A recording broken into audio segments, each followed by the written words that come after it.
And the flip side of that is that's the bulk of the market. So there's over 100 deals right now that they could actually choose from. So typically by the time they'll see your deal, they've seen 20 or 30 deals, and they now get a sense, even a very novice buyer will get a sense of what makes a good brand versus a bad brand. So that end of the market has a 13% sell-through rate for a reason. The good businesses, the good brands at that level with good margins sell fast, and everything else just settles and takes forever to sell or doesn't sell. We actually saw 2 months ago, we saw more delisted businesses than listed businesses across the board. So that's the 1 to 5.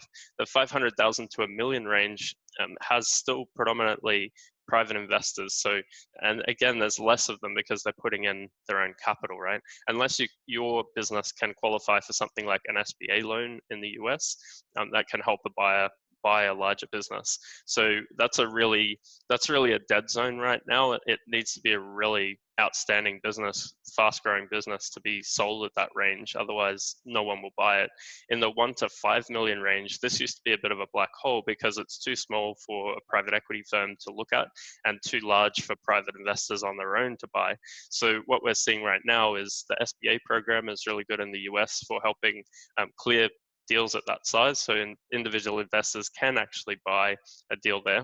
If your business doesn't qualify for an SBA loan, there's still a ton of cash buyers out there that are actively looking. So there's a wide group. So one group is, there's quite a few that have raised capital specifically to go buy brands and Amazon-based brands. So some have raised 5, 10, 50, $100 million to go do this. And we've got about 50 of these groups we're working with.